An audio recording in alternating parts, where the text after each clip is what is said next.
지금까지 몇 주에 걸쳐서 예배란 무엇인가, 그리고 예배자의 태도에 대해서 우리가 알아보았습니다. 그리고 지난주는 예배를 사모하는 자에게 베푸시는 하나님의 은혜에 대해서 성서의 말씀으로 알아보았습니다. 자, 오늘도 하나님에 대한 사모함, 그 말씀에 대한 갈급 또는 열망함으로 나온 예배자가 경험할 수 있는 하나님의 은혜는 무엇인가를 지난주에 이어서 알아보고자 합니다. 그래서 지난주는 우리가 이제 하나님의 은혜는 말씀을 받는 데 있다. 그래서 예배를 통해서 예배자에게 주시는 가장 큰 은혜는 하나님의 말씀을 받는다. 하나님의 음성을 듣는 데 있다라고 말씀을 드렸습니다. 그리고 하나님의 말씀을 듣고 이해하고 깨닫고 하나님의 말씀을 그 마음에 받아 새기고 지켜 행하는 것이 예배자에게 주시는 하나님의 은혜 중에 은혜다. 이렇게 말씀을 드렸습니다. 그래서 여러분, 성서를 보면 구약 성서에도 하나님께서 이스라엘 백성들의 그 제사와 제물을 거부하시고 책망하시는 그런 내용들이 있습니다. 그 내용인즉 살펴보면 하나님이 원하시는 건 너희들이 제사와 제물만 바치고 내 말은 듣지 않고 내 말대로 살지 않는 것은 그것은 참된 예배자가 아니다. 그건 예배가 아니다. 이렇게 말씀을 하셨습니다. 자, 오늘은 이제 누림에 대해서 말씀을 우리가 나누고자 할 텐데요. 이제 하나님의 크고 비밀한 일을 알게 되는데 예배자에게 주는 은혜입니다. 그것은 하나님의 그 크고 비밀한 일을 알고 경이로움, 놀라는 데 있습니다. 그리고 그 놀라움이 그리스도 예수로 인해서 기쁨의 충만함을 누리는 것이 예배자에게 주는 또한 은혜 중에 은혜인 것을 여러분 믿으시기 바랍니다. 이제 내주에는 다음 주에는 이제 감사입니다.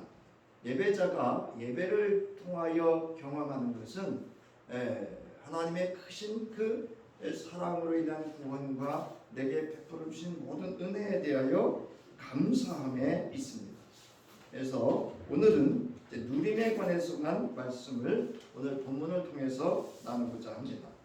자, 오늘은 예배를 통해서 예배자가 누리게 되는 또는 누릴 수 있는 은혜에 대해서 본문의 말씀과 함께 알아볼 텐데요. 누린다라는 말에 사전적인 의미가 있습니다. 그 누린다는 사전적인 의미는 무엇을 생활 속에서 마음껏 즐기거나 맛보다 이런 뜻입니다. 무슨 이야기냐 하면 하나님의 놀라운 크고 놀라운 비밀의 사건들을 예배하는 그 시간만 경험하는 것이 아니고 그 예배를 통해서 그들의 일상과 삶 속에서 그들의 존재성과 정체성 속에서 그것을 즐기고 맛보는 데 있다는 겁니다. 이것이 은혜를 누리는 겁니다. 오늘날 우리가 왜 파워풀한 그리스도인으로 살지 못하는가 하면 머리로는 알고 수년 동안 들어와서 익숙해 있습니다. 그런데 그것이 나의 일상과 삶의 별개로 이원화되어져 있습니다. 그러다 보니까 신앙 따로, 내 생각 따로, 삶 따로, 그리고 이 세상에 지금 얼마나 우리를 미혹하고 유혹합니까?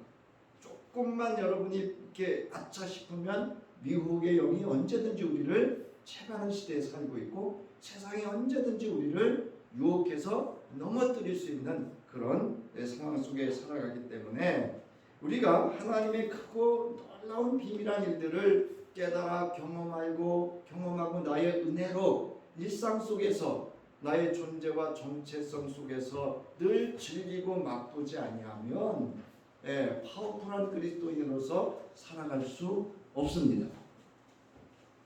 자, 이제 본문을 통해서 이제 알아볼 텐데요. 자, 예배자가 누리는 은혜는 누립니다.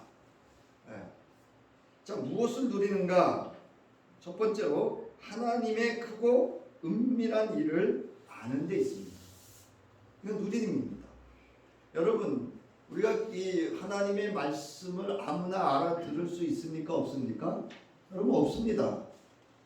여러분이 이 설교자를 통해서 아니면 여러분이 성경을 읽고 또는 성경 뭐 이렇게 통독이나 뭐 이런 걸 통해서 여러분이 그 성서의 말씀이 하나님의 말씀으로 들려줄 수 있다는 것이 내게 주신 은혜 중에 은혜인 줄 여러분 아시기 바랍니다. 이게 아주 크고 놀라운 일입니다. 믿으시기 바랍니다. 네. 여러분 아무나 신의 음성을 들을 수 없습니다. 여러분 그건 아시죠? 네. 예배자는 예배 가운데 하나님의 말씀을 받습니다. 그리고 마음에 새겨 담아 생명의 양식으로 삼습니다. 그러는 과정에 하나님의 크고 은밀한 비밀을 깨달아 알아 누리게 됩니다. 우리는 누릴 줄을 몰라요. 네. 여러분 하나님의 생명의 말씀이 내게서 생명이 돼서 열매를 맺으려면 누려야 합니다. 네. 그 누려야 열매가 됩니다.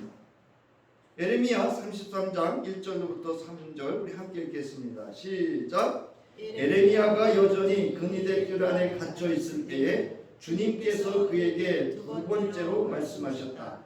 땅을 지으신 주님, 그것을 빚어서 제자리에 세우신 분께서 나에게 말씀하셨다. 그 이름이 주이신 분께서 말씀하셨다. 네가 나를 부르면 내가 너에게 응답하겠고 내가 모르는 크고 놀라운 비밀을 너에게 알려주겠다.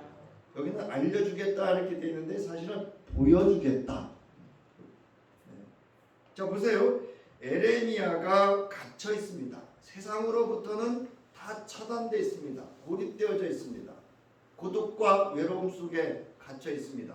그에게 말씀이 임했습니다. 여러분 우리는 상황이 중요한데 하나님의 말씀은 상황에 있지 않습니다. 그 말씀을 들을 수 있는 존재성, 그의 믿음에 있음을 믿으시기 바랍니다. 어느 곳에 있든지 간에 믿음의 귀를 열어두면 성령이 하시는 말씀을 말씀으로 들을 수 있습니다. 여러분 복숭아 봉지를 씌우다가도 음성을 들을 수 있고요. 여러분이 주방에서 음식을 장만하다도 들을 수 있고요. 여러분이 주무시지 않고 누우셨을 때도 들을 수 있고요. 아멘. 저는요 퍼뜩퍼뜩 잠들기 전에 누웠다가 일어나서 메모합니다. 네. 그때 들려지는 음성이 있기 때문에 그렇습니다.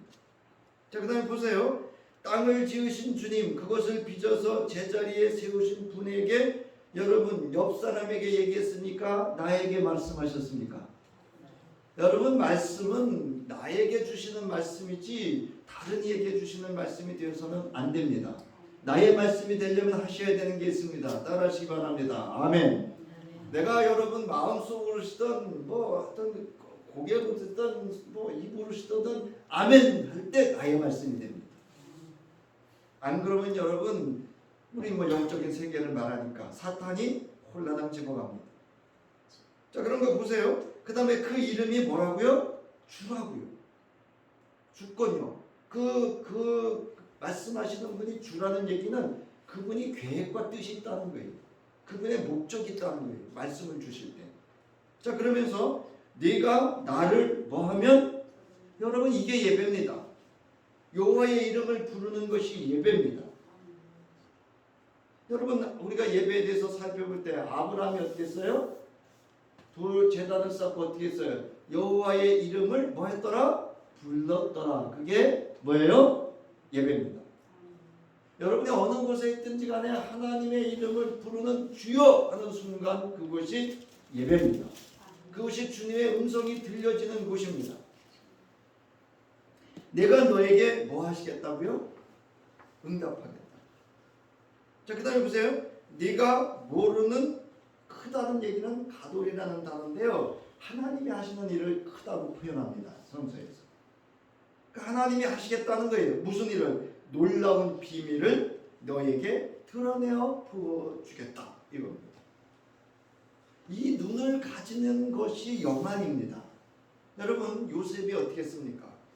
요셉이 형들에게 버림을 당하고 종으로 팔려가고 감옥에 갇혔고 애굽의 총리가 됐습니다. 얼마든지 교만할 수 있었습니다. 오만할 수 있었어요. 그러나 그는 이렇게 말하죠. 이 모든 것은 뭐 하시려고? 하나님의 구원을 이루시려고 나를 이렇게 먼저 보내시기 위해서 나에게 이렇게 하셨다. 이게 여러분 크고 놀라운 비밀을 아는 자입니다. 뭐 좀 받았다고 해서 뭐 좀 안다고 해서 저도 그런 과정이 있었지만 자, 그 다음에 요한계시록 1장 1절로부터 2절 보겠습니다. 시작. 이것은 예수 그리스도의 계시입니다. 이 계시는 곧 일어나야 할 일들을 그 종들에게 보이시려고 하나님께서 그리스도에게 주신 것입니다. 그런데 그리스도께서는 자기의 천사를 보내셔서 자기의 종 요한에게 이것을 알려주셨습니다. 요한은 하나님의 말씀과 예수 그리스도의 증언 곧 자기가 본 것을 다 증언하였습니다. 이게 여러분 설교자고 전도자입니다. 여러분 저와 여러분에게 예수 그리스도를 통해서 이 계시라는 단어를 설명하고 있죠. 곧 일어나야 할 일들을 그 종들에게 그리스도 예수를 통해서 보여주시는 게 계시입니다. 하나님의 크고 놀라운 일을 보여주시는 거예요. 알려주시는 겁니다. 자, 그런데 그리스도께서는 자기의 천사를 보내셔서 누구에게요? 자기의 종 이름이 거론된다는 걸 여러분 주목하셔야 돼요. 자기의 종 요한에게 이렇게 말합니다. 자, 그 다음에 보세요. 알려주셨습니다. 요한은 하나님의 말씀과 예수 그리스도의 증언이 뭘까요? 이제 계시록에 쭉 나와 있죠. 곧 자기가 본 것을 다 증언하였습니다. 계시라고 하는 것은 덮개를 벗겨서 드러내 보여주다 이런 뜻입니다. 이처럼 예배자는 하나님의 말씀을 받아서 그리스도 예수를 통한 하나님의 놀랍고 크고 은밀한 일을 알림을 받고 그것을 보고 경험하는 데 있습니다. 이게 경이로운 사건입니다. 자, 오늘 본문 요한복음 4장 28절부터 29절을 보면 사마리아 여자는 예수가 자신이 행한 일을 다 아셨다. 또한 예수께서 친히 자신이 네가 말한 그가 나라고 증언을 하자 하나님의 크고 놀라운 비밀을 듣고 어떻게 하죠? 그 경이로움에 뛰쳐나갑니다. 그걸 견딜 수가 없어요. 지금 여러분 하나님의 은혜 크고 놀라운 일을 경험하면 여러분 견딜 수가 없습니다. 전하지 않을 수가 없어요. 간증하지 않을 수가 없습니다. 자, 보세요. 그 여자는 물동이를 버려두고 동네로 들어가서 사람들에게 말하였다. 내가 한 일을 모두 알아맞히신 분이 계십니다. 와서 보십시오. 그분이 그리스도가 아닐까요? 사실은 이 여인이 지금 아주 불쌍한 상황이에요. 지금. 이 이야기는 뭐냐면요. 뒤에도 얘기를 하겠지만 한번 언급하겠지만 이 여인이 창녀입니다. 창기라고요. 이 여인이 예수를 만나 그가 그리스도라고 하는 사실을 알고 증언을 하지만 이 사람 말을 믿을까요? 안 믿을까요? 안 믿습니다. 그렇기 때문에 지금 까요라고 붙이는 겁니다. 저기 아닐까요? 라고 하는 것은 불변하사 그러니까 변하지 않는 거예요. 메티라는 단어를 쓰는데요. 조금이라도 뭐뭐인지 어떤지로 여기서는 의심스럽게 물으면서도 자기가 묻는 바를 믿는 쪽으로 기울어지는 자기 스스로 확증하는 쪽으로 기울이는 표현으로 사용되어졌다는 겁니다. 그러니까 쉽게 얘기해서 공증이 필요한 거예요. 지금 이 여인에게는. 자, 사마리아 여인은 적어도 예수가 그리스도라고 인정하는 것을 망설이면서 질문하지만 예수에 대한 사마리아 여인의 인식이 점진적으로 발전하고 있습니다. 그러나 예수가 진정으로 누구인지 확신하는 단계에 아직 이르지 못했음을 알 수 있습니다. 왜일까요? 아는 지식이 부족하기 때문에 그렇습니다. 그리고 지금 정신이 사실은 없는 거예요. 여러분 지금 어느 날 여러분 되게 띵동하고 이렇게 초인종을 눌렀는데 딱 열었더니 대통령이 와 계셔. 그럼 여러분 어떻게 될까요? 경황이 없습니다. 여러분 지금 이 여인은 자기가 창녀로서 세상에 버림받은 여자로서 삶의 의미와 가치를 다 상실한 상태에 삶의 소망이 없던 그에게 띵동하고 문을 탁 열었더니 누구? 그 모든 이스라엘 백성들, 유대인들과 사마리아인이 기다리는 메시아가 자기 눈앞에 서 있는 겁니다. 그 경이로움 앞에 지금 이 여인은 뭘 판단할 그런 상황에 있지 않습니다. 자, 예수를 만나 대화하던 사마리아 여인은 예수의 말씀을 듣고 몇 가지 변화가 일어납니다. 첫 번째로 자신이 누구인지를 알고 깨달았습니다. 여러분, 모든 종교의 공통점은요, 모든 종교의 공통점은 그 종교의 대상을 통해서 또는 그 종교의 대상자 되는 그의 가르침을 통해서 자신이 누군지를 깨달아 아는 데 있습니다. 이게 모든 종교의 공통된 점입니다.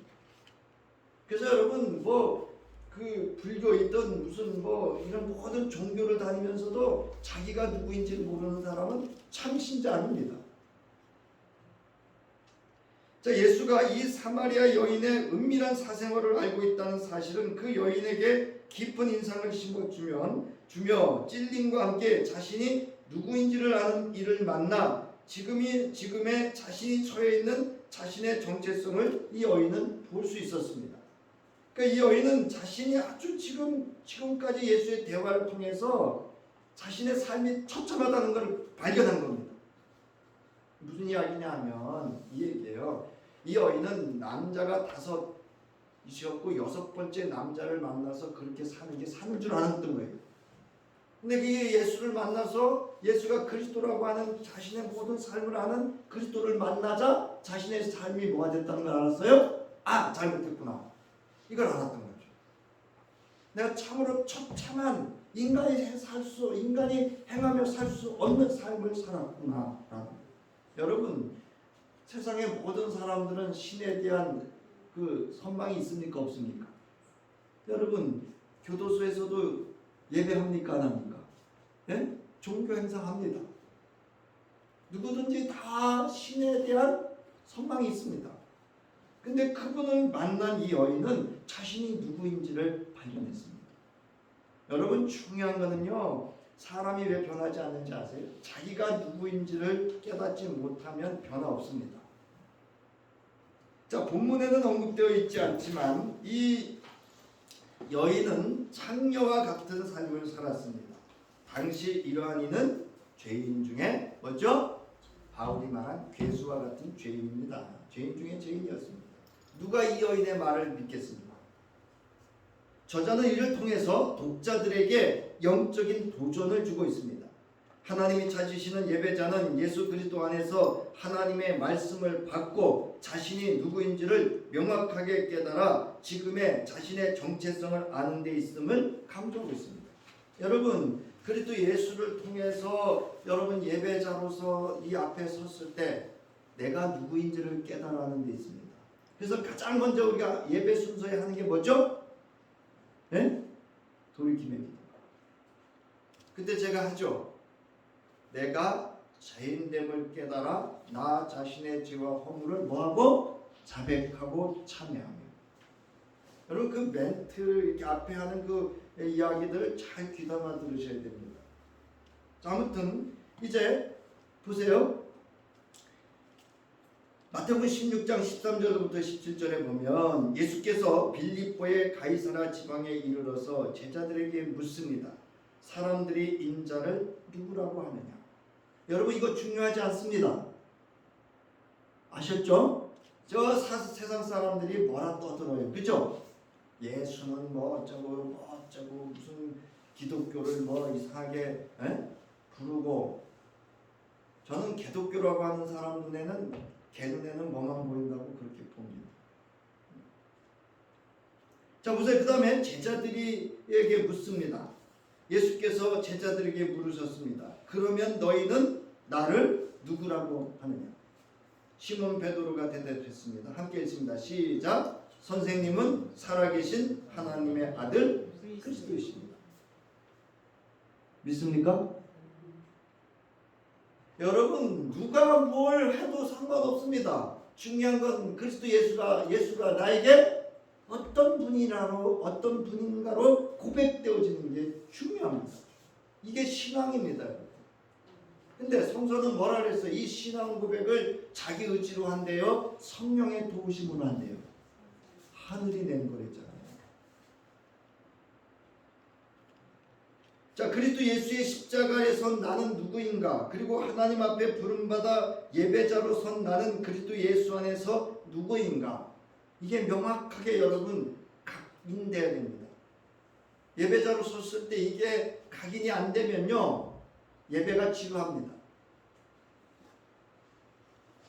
자, 예배자는 예배를 통하여 받은 하나님의 말씀으로 자신의 존재성과 정체성, 뭐냐면 존재성은 나는 누구이냐, 정체성은 뭐냐면 자신의 존재 및 삶의 양식, 방식이 아니라 양식입니다. 양식은 뭐냐면 방식은 이렇게 어떤 과정이라고 한다면 양식은 틀입니다.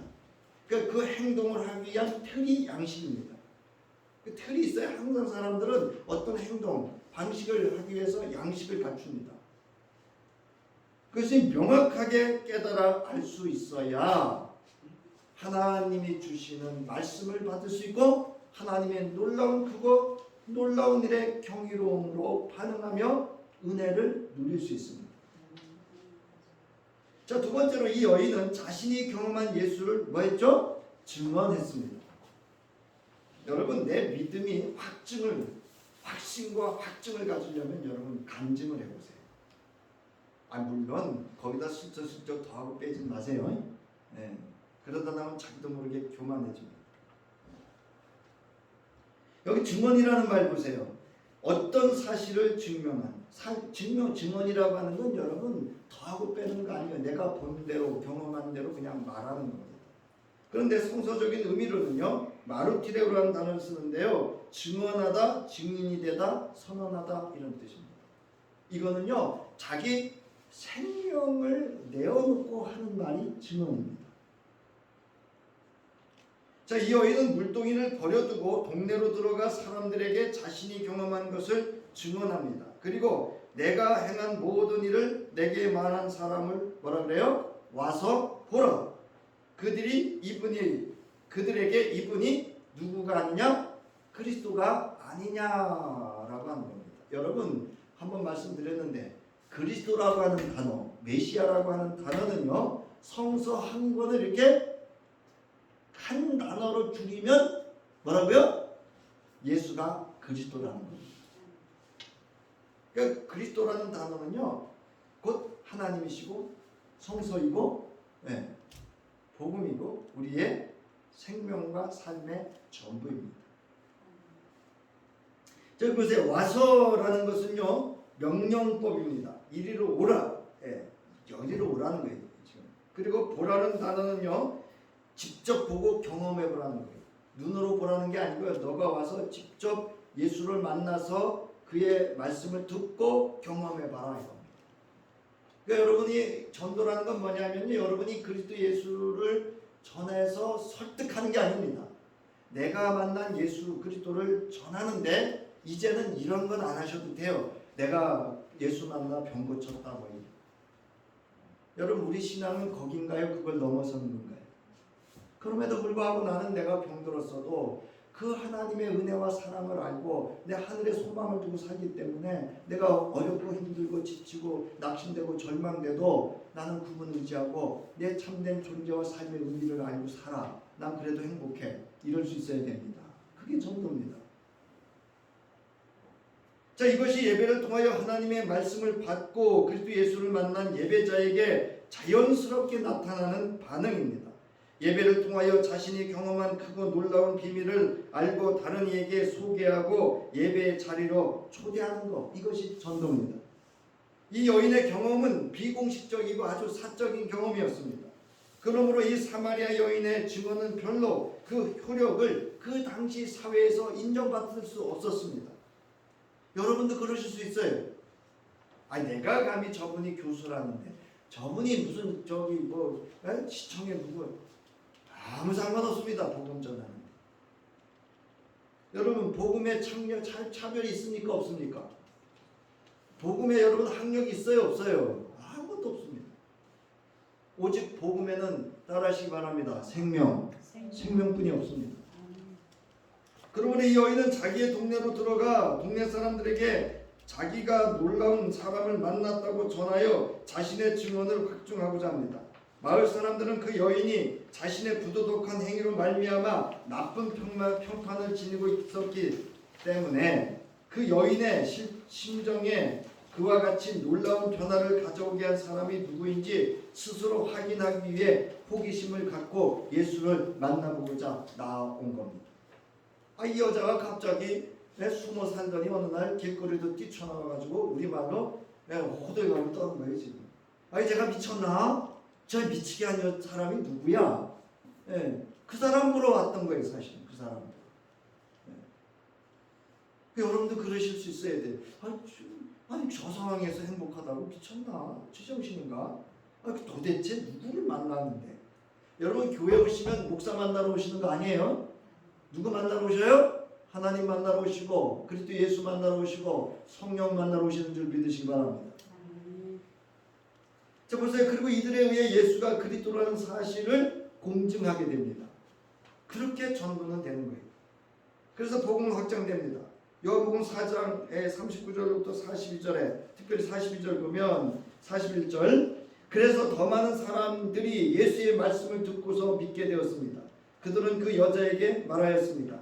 우리가 믿는 것은 이제 당신의 말 때문만은 아니요 우리가 그 말씀을 직접 들어보고 이분이 참으로 세상의 구주이심을 알았기 때문이에요. 누구의 구주로 영접한 거예요? 이 여인의 구주가 아니라 누구의? 각각 복음을 들은 이들의 구주가 되셨다는 겁니다. 여러분 천국은 누구 따라 덤으로 가는 거 아닌 거 아시죠? 네. 자 예수를 따르는 그 다음에 이 여인은 여러분 제자가 되었다는 겁니다. 저는 깜짝 놀랐습니다. 제가 확인을 꼭 하거든요.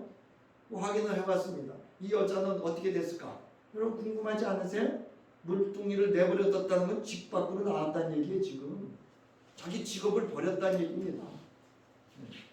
이 여인은 어떻게 됐을까? 주석학자는 제자가 됐다고 합니다. 자 보세요. 이 여인은 물을 가져가기 위해 우물로 가지고 나왔던 물동이를 버려둔 채 서둘러 자기가 사는 동네로 갔습니다. 본문에서 사마리아 여인은 예수에 대한 이야기를 동네 사람들에게 전하기 위해 물을 기르러 온 원래의 목적을 내버려 둡니다. 이 무슨 얘기냐면 제가 이렇게 참조해 놓고 항아리는 뭐로 만들었다? 흙으로 만들었다는 건 내버려뒀다는 얘기는 뭐 했다는 거예요? 깨버렸다는 거예요. 다시 돌이킬 수 없다. 그런 의미를 암묵적으로 가지고 있을 수 있다. 이런 의미를 제가 올려드린 겁니다. 자, 원래의 목적을 내버려 둡니다.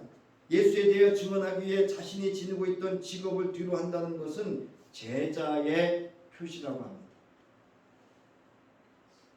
그래서 물동이를 버려두라고 하는 표현은 독자들에게 상징적인 강조함이 내포되어 있습니다. 그것은 뭐냐? 제자는 무엇인가? 라는 거 하는 겁니다. 자, 누가복음 9장 57절부터 62절, 누가복음 11장 25절부터 27절에 보면 예수께서 그들이 길을 가고 있는데 어떤 사람이 예수께 말하였습니다. 그들은 누구냐면 예수를 따라 나선 자들입니다. 나는 선생님이 가시는 곳이면 어디든지 따라가겠습니다. 이런 사람들이 따라가든가요? 안 가든가요? 사실 대부분 안 따라갑니다. 마가도 그랬습니다. 자, 예수께서 그에게 말씀하셨습니다. 여우도 굴이 있고 하늘을 나는 새도 보금자리가 있으니 인자는 뭐가 없다? 머리 둘 곳이 없다. 이건 무슨 의미일까요? 그 밑에 설명되어 있어요. 고독입니다. 그 다음에 예수께서 다른 사람에게 나를 따라오너라 하고 말씀하셨습니다. 그러나 그 사람이 말하였다. 주님, 내가 먼저 가서 아버지의 장례를 치르도록 허락하여 주십시오. 그러나 예수께서는 그에게 말씀하셨다. 죽은 사람들을 장사하는 일은 죽은 사람들에게 맡겨두고. 이제 무슨 뜻인지 아시겠어요? 여러분 살았다고 다 살아있는 거 아니라는 얘기예요. 이 얘기입니다.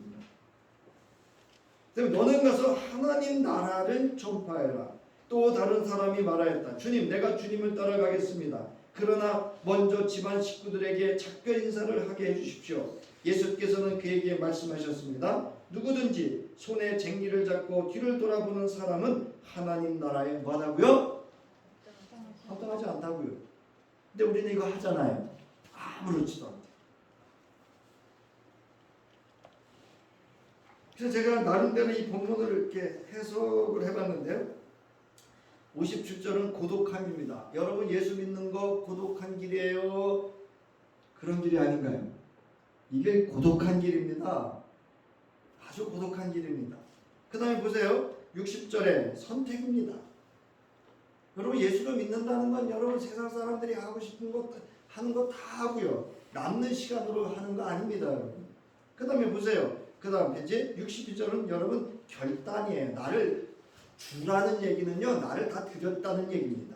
헌신입니다. 그럼 누구 뜻대로 살아야 돼요? 그분 뜻대로 살아야 돼요. 누가복음 14장 25절부터 27절 보세요. 누구든지 자기 십자가를 지고 나를 따라오지 않으면 뭐가 될 수 없다? 십자가가 뭡니까? 그리스도 예수의 복음 아닙니까? 생명을 내어주신 그리스도의 하나님의 놀라운 큰일 아닙니까? 그럼 내게 주어진 십자가라고 하는 건 제자의 도, 성도의 도, 즉 세상 한가운데에서 살던 예배자는 예배 가운데 하나님의 말씀을 받고 자신이 누구인지를 깨달아 알고 자신이 무엇을 위해 어떻게 살아야 하는지를 선택하고 결단하는 경험을 하는 겁니다. 결국 예배자는 그리스도 예수의 말씀을 받고 그 가르침과 함께 그리스도의 제자로 주님과 동행하며 하나님의 말씀을 전하는 것이 합당한 예배고 삶입니다. 자, 그 다음에 보세요. 두 번째로 하나님과 그 하신 일의 경이로움을 누리는 것이 예배자입니다. 오늘 본문에서 여인은 자신에 대하여 모든 것을 알고 예수 자신이 그리스도라고 하는 사실을 전해 듣고 놀랍니다. 그렇습니다. 예배자는 하나님의 말씀을 듣고 받으며 하나님께서 행하시는 일에 대하여 놀라움 즉 경이로움을 경험하며 하나님에 대한 경외심을 갖는 데 있습니다. 우리는 놀라지를 않아. 여러분 내가 그리스도 예수의 십자가의 사건을 통하여 내가 구원받은 사실이 여러분 얼마나 놀라운 사실입니다. 죽었던 자를 살리셔서 부활하신 예수가 내 안에 주로 계신다는 이 사실이 얼마나 놀라운 사실입니까? 여러분 내게 베풀어 주신 하나님의 놀라운 일, 경이로운 일이 무엇입니까? 예배소서 2장 1절부터 5절의 말씀은 정리해보면 이렇습니다. 나 같은 죄인에게 예수가 전도되어 그리스도라는 하나님의 진리를 알았다는 것이 여러분 놀라운 사실입니다. 믿습니까? 여러분 예수가 나에게 그리스도라고 하는 이 진리를 아는 일이 놀라운 일입니다. 경이로운 일입니다. 두 번째로 그로 말미암아 예수 그리스도가 나의 구주, 나의 하나님으로 고백할 수 있도록 하나님의 선물로 하나님의 구원을 뭐 했다고요? 얻었다는 겁니다. 얻었다는 겁니다. 이거 에베소서 바울의 표현입니다. 우리는 구원을 받았다 이러잖아요. 바울은 구원을 얻었다 이렇게 얘기합니다. 뭐로? 하나님의 선물로.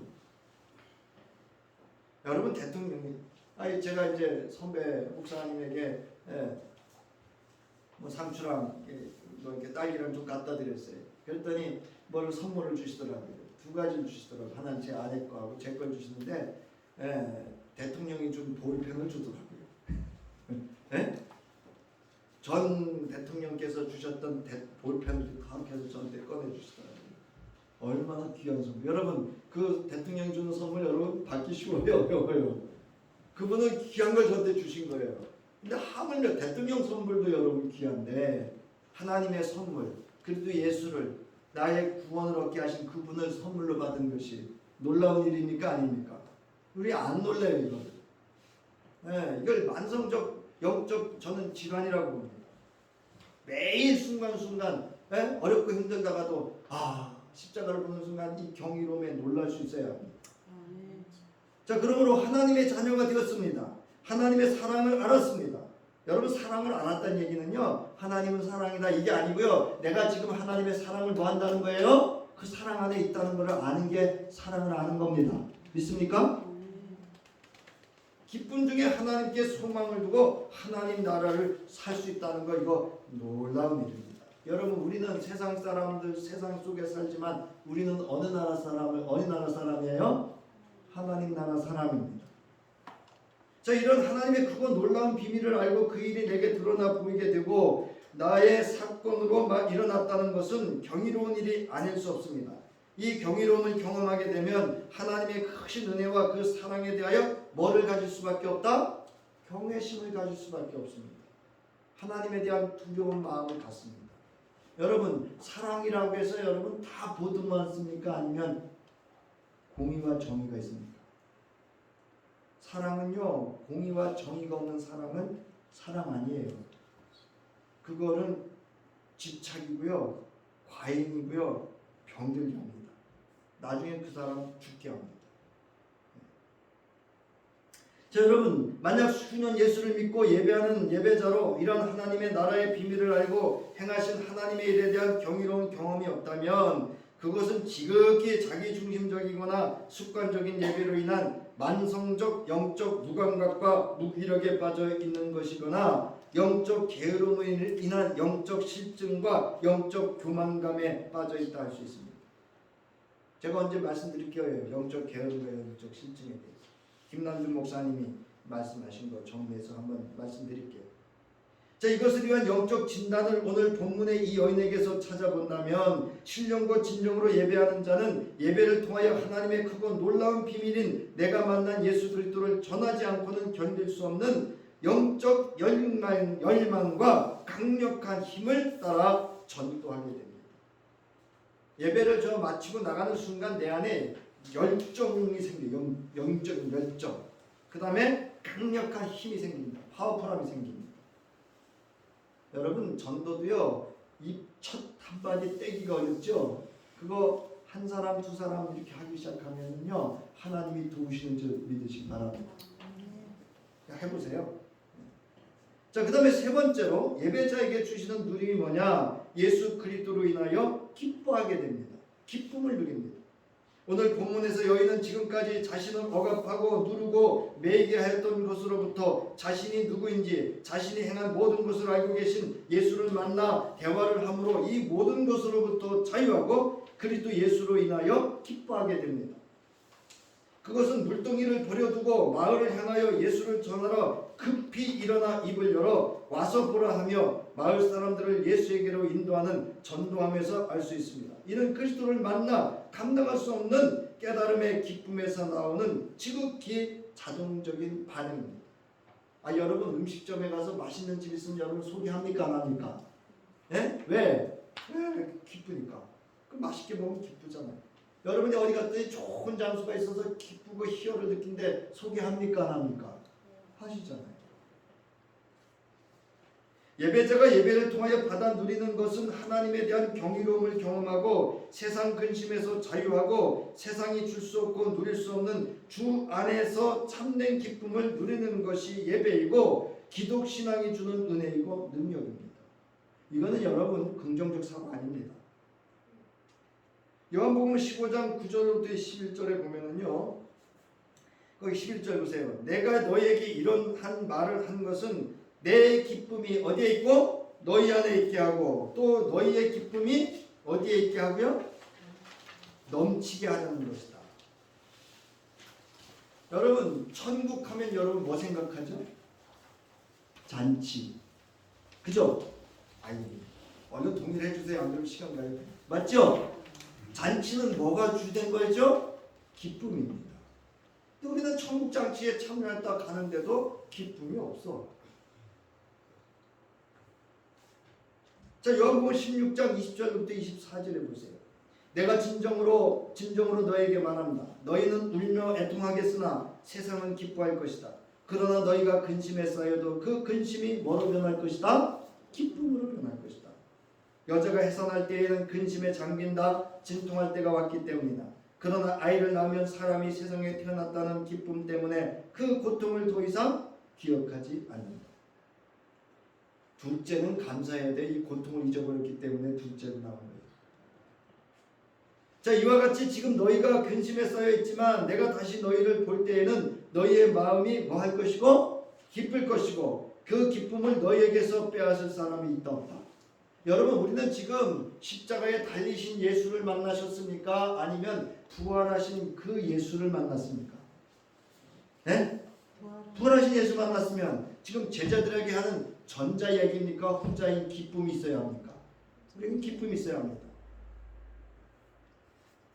자, 그날에는 너희가 나에게 아무것도 묻지 않을 것이다. 이 그날은 십자가에 달리시는 날이에요. 내가 진정으로 너에게 말한다. 너희가 아버지에게 구하는 것은 무엇이나 아버지께서 내 이름으로 주실 것이다. 지금까지는 너희가 아무것도 내 이름으로 구하지 않았다. 구하여라. 그러면 받을 것이다. 그러면 너희에게 뭐가 넘쳐날 것이다. 여러분, 기도하지 않으니까 받은 게 없으니까 기쁘지 않죠.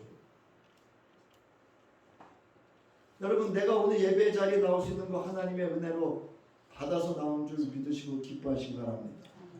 여기 못 나오시면 우리 최춘정 원장님 아프시니까 못 나오시잖아요. 데살로니가전서 5장 16절에 기뻐하는데 어떻게 기뻐하래요? 그 다음에 이거는요 존재성입니다. 이거는 내가 뒤에 설명할 텐데, 자, 그 다음에 빌립보서 4장 4절 시작. 주님 안에서 항상 기뻐하십시오. 다시 말합니다. 기뻐하십시오. 이 얘기는 뭐냐면요, 신앙을 회복하라, 첫사랑을 회복하라, 말씀으로 회복하라, 이 뜻이에요. 여러분, 뭐 그냥 기뻐하면 뭐가 되는 긍정적 사고를 말하는 게 아닙니다. 이처럼 예배자가 그리스도 예수 안에서 하나님이 주시는 은혜의 기쁨을 충만하게 누릴 수 없다면 그는 하나님의 말씀을 온전히 받지 못하였거나 하나님께서 내게 행하신 크고 놀라운 예수 그리스도의 십자가와 부활의 사건으로 말미암아 이루신 하나님의 경이로우신 구원의 은혜를 상실하였거나 그 마음이 굳어져 자신의 영적 상태가 어떠한지를 성찰하지 못하는 영적 무감각과 무기력에 빠져 있을 가능성이 높습니다. 예배자가 누리는 이 기쁨은 내가 기뻐해야지라는 긍정적인 생각을 해서 기쁨이 있고 마음 먹고 노력한다고 돼서 얻는 것이 아닙니다. 이 자체는요, 하늘의 그리스도 예수의 기쁨이 내 안에, 하늘의 기쁨이 내 안에 충만하기 때문에 기뻐하지 않을 수 없는, 세상이 빼앗을 수 없는 그 기쁨입니다. 그래서 초기 교회 성도들이 뭐 할 수 있었어요? 순교할 수 있었어요. 그 기쁨입니다. 오늘 본문의 사마리아 여인처럼, 그리고 사마리아인들처럼 예수를 만나 그의 말씀을 듣고 깨달아 예수가 그리스도로 세상의 구주라는 경이로운 하나님의 계시를 믿어 알고 예수를 자신의 그리스도로 온전히 영접한 이만이 경험할 수 있는 기쁨. 무슨 기쁨? 충만한 기쁨입니다. 95장 찬송가 95장 1절 어떻게 불러요? 나의 기쁨, 나의 소망 되시며 나의 생명이 되신 주. 밤낮 불러서 찬송을 드려도 아쉽대요. 늘 아쉬운 마음뿐이죠. 이런 신앙 되시기 바랍니다. 이제 말씀을 정리하겠습니다. 자, 예배는 하나님의 말씀을 받는 것이고, 그리고 그 말씀을 통하여 그리스도 예수의 십자가와 부활의 사건을 통하여 이루신 하나님의 구원하심의 놀라운 비밀을 내가 아는 것을, 비밀을 이에 대해 듣고 믿고 이것을 경이로운 사건으로, 나의 사건으로 경험하여 기쁨이 충만한 데 있습니다. 예배자는 예배 가운데 임하신 성령의 역사로 말미암아 하나님의 경이로운 비밀의 사건을 경험하고 그 기쁨을 충만하게 누리는 데 있습니다. 이제 이 여인은 예수를 만나서 하나님의 크고 비밀한 일을 알았습니다. 그게 뭐죠? 예수가 누구라는 사실을, 그리스도라는 사실을, 그리고 예수를 통하여 하나님의 경이로운 구원의 사건의 비밀을 깨달아 알고 그 여인은 자신의 모든 죄악으로부터 어떻게 했습니까? 자유했습니다. 그로 인해서 그리스도 예수로 인하여 그는 기쁨이 충만했습니다. 여러분, 이 사마리아 여인이 다른 사람이 아니고 누구죠? 납니다. 이걸 아셔야 돼요, 여러분. 이건 저기 사마리아 지역의 여자 얘기야. 이러면 성서에는 그 말씀을 받고 성서를 읽는 믿음의 태도는 아닙니다. 말씀은 누구에게 주시는 거라고요? 나에게 주시는 말씀입니다. 이제 이 사마리아 여인처럼 예배자는 아하, 그렇구나, 놀랍도다, 와서 보라 하며 하나님의 크고 놀라운 비밀의 사건이 결국 나를 사랑하시고 나를 구원하시기 위하여 친히 언약을 성취하신 신실하신 하나님의 경이로움이 내 안에 기쁨으로 충만함을 예배 가운데 우리는 경험할 수 있어야 합니다. 아마도 오늘 여러분들이 말씀을 들으면서 계속 반복되는 어구가 있다는 걸 여러분들도 아실 거예요. 아, 목사님이 저걸 자꾸 반복하실까? 이건 우리에게 익숙해지기 위해서입니다. 하루 일상 가운데 여러분 내게 베풀어 주시고 누리게 하시는 아하 하나님이 하셨구나, 하나님이 보호하시고 지키셨구나, 하나님이 인도하시고 형통케 하셨구나, 하나님의 경이로운 은혜가 내 안에 기쁨으로 충만하여 하나님을 기쁘게 찬송하며 하나님과 동행하며 사는 저와 여러분의 일상과 삶이 될 수 있기를 주의 이름으로 축원합니다. 온 우주 만물을 창조하시고 나를 사랑하사 독생자 예수 그리스도를 이 땅에 보내주셔서 나를 구원해 주신 하나님의 무한하신 은혜와 기꺼이 나를 위하여 십자가에 죽어주시고 그 생명되어 나를 살려주시고 부활하사 내 안에 주가 되시고 생명되어 주시고 기쁨이 되어 주시고 소망이 되어 주신 우리 주 예수 그리스도의 사랑과 이제 능력 있는 그리스도인으로 오늘 이 사마리아 여인처럼 복음의 증인으로 살아갈 수 있도록 하나님의 놀라운 경이로운 삶이 되기를 위하여 함께 하시는 성령의 감동감과 역사하심이 이제 하늘의 기쁨으로 충만함을 품고 기쁨으로 나아가는 저희들 속에 하나님의 형통케 하심으로 함께 하실 것을 간절히 축원하옵나이다. 아멘.